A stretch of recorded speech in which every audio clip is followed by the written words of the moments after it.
గర్భధారణ, ప్రసూతి చికిత్స, పిల్లలకు చికిత్స వంటి అన్ని సౌకర్యాలు కలిగిన ఒక పరిపూర్ణమైన ఆసుపత్రి మన సుధా ఫర్టిలిటీ సెంటర్. రాష్ట్ర ప్రయోజనాలు ఏమి కూడా లేకుండా, రాష్ట్రానికి ప్రత్యేక హోదా అడగకుండా, సరే అవి అడగకపోయినా అవి పక్కన పెడితే కనీసం ఇక్కడ ఏదైతే సూపర్ 6 హామీలు నెరవేర్చకుండా కేవలం ఇలా దాడులు చేస్తే ప్రజలు ఇటు వైఎస్ఆర్ కాంగ్రెస్ పార్టీ ఎమ్మెల్యేలు ఎమ్మెల్సీలు నోరెత్తకుండా పడుంటారనే ఉద్దేశంతో ఈ కూటమి ప్రభుత్వం ఇలా దాడులు చేస్తుంది.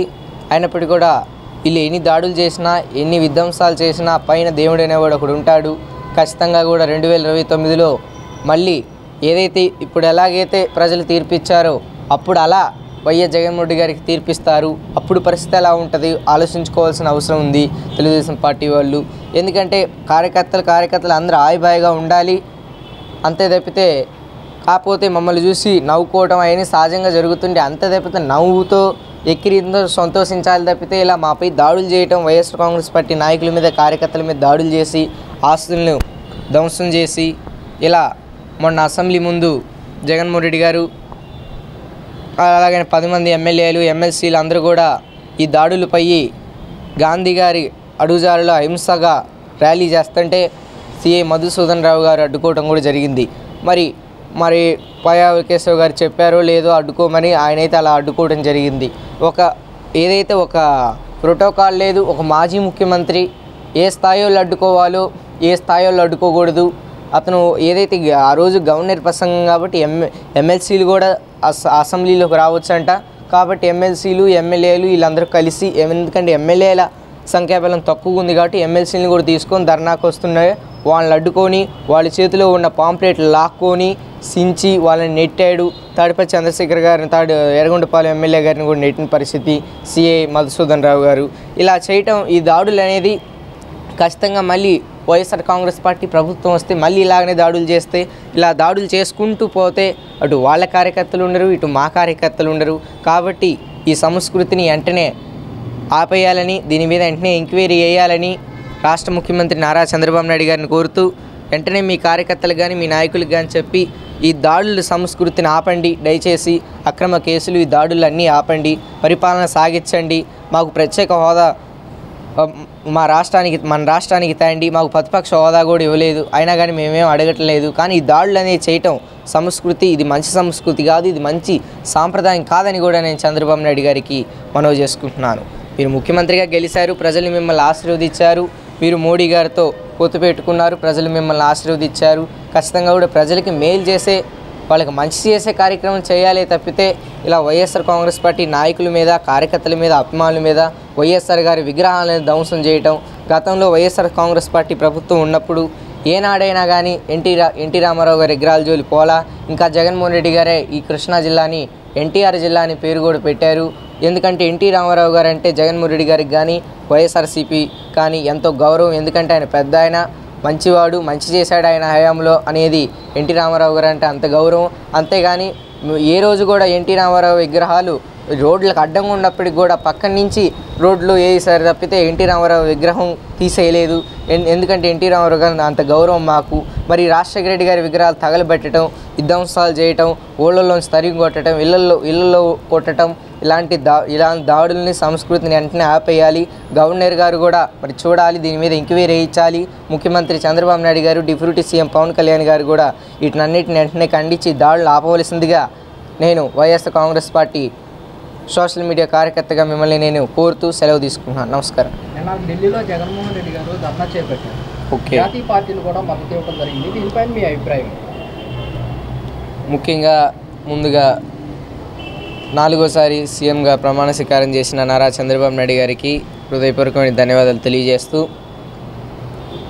నారా చంద్రబాబు నాయుడు గారు మరి ప్రజలు ఆశీర్వదించారు, మరి ఆయన పరిపాలన సాగించాలి తప్పితే ఇలా వైఎస్ఆర్ కాంగ్రెస్ పార్టీ నాయకుల మీద, కార్యకర్తల మీద, సానుభూతి పరుల మీద, అభిమానుల మీద దాడులు చేయటం ఏమాత్రం ఇది న్యాయంగా లేదు. మరి పెద్ద ఆయన 4వసారి గెలిచాడు ముఖ్యమంత్రిగా.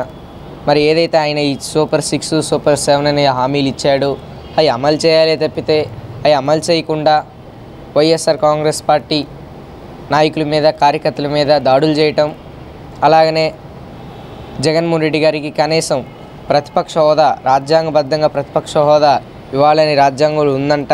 అయినప్పటికీ కూడా ఇవ్వలేదు.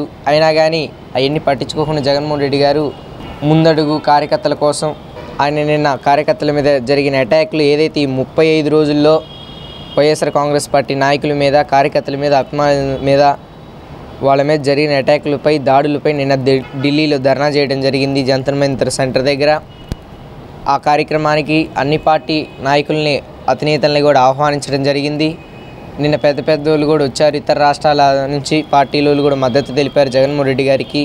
వాళ్ళు కేవలం మద్దతు తెలిపింది ఏదైతే ఆంధ్ర రాష్ట్రంలో హింసాత్మక సంఘటనలు గతంలో 2014లో కూడా చంద్రబాబు నాయుడు గారు గెలిచారు, కానీ ఇలాంటివి జరగలేదు.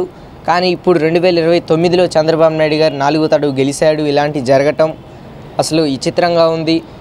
ఆస్తులు ధ్వంసం చేయటం, ఇళ్లలోకి వెళ్ళి కొట్టడం, అసలు వైఎస్ఆర్ కాంగ్రెస్ పార్టీ కేవలం ఓటేశాడని, ఎలక్షన్ ప్రచారాల్లో తిరిగారని వాళ్ళ మీద దాడులు చేయటం అనేది ఏమాత్రం కూడా న్యాయం కాదని, ఇలా చేయటం అన్యాయం అనే ఉద్దేశంతోనే వాళ్ళు నిన్న ఢిల్లీలో ధర్నాలో వాళ్ళు కూడా పాల్గొనడం జరిగింది. వాళ్ళు కూడా జగన్మోహన్ రెడ్డి గారికి అనదండగా ఉండటం జరిగింది. తప్పితే అంత మాత్రాన కొన్ని ప్రచారాలు జరుగుతున్నాయి, జగన్మోహన్ రెడ్డి గారు కాంగ్రెస్లోకి వెళ్తాడు, అది ఇదని అలాంటివి ఉండవు.